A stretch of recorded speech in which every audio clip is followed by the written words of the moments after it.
A rocket stove made out of steel cans is a great way to have a portable small stove that you can create yourself. And how you do that is just get a couple steel food cans. This is more of an institutional size. This is like a traditional coffee size.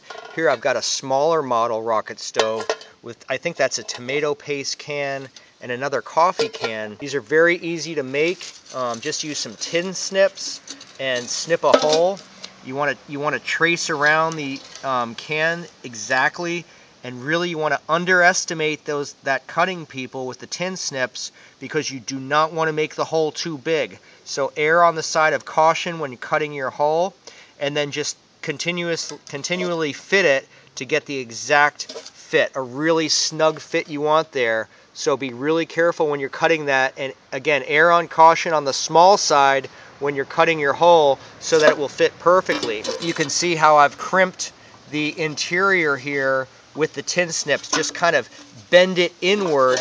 That way when you fit that can, it fits in really snug, really nice. You don't need any extra support on that. Same principle here. Underestimate the sides of the hole. You can kind of see my Sharpie marker there where I outlined it in pen. And again, just be really conservative with your cutting. Just push it in until you get a good fit, and crimp the inside edge there that you can see. I'm going to start this fire today using my Swedish Firesteel. And these things are just great. This is the Light My Fire Swedish Firesteel. I've created a nest of very fluffy, dry birch bark here.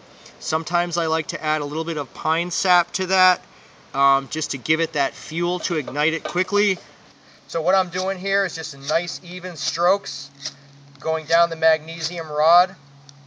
You really want to center those hot sparks right on that fluffy birch bark, people. And this can take a while.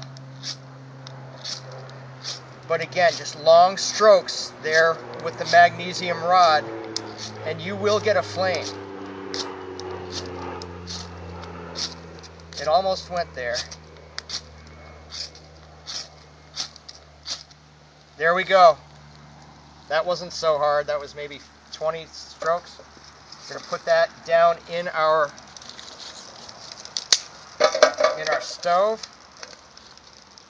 We're going to put some nice dry wood in there. And yeah, I'm also going to get this one going at the same time. The one right beside it. Stove, the smaller model right here. And going to get a nice fire going in there as well. Put some leaves in there, just get this thing rocking and rolling.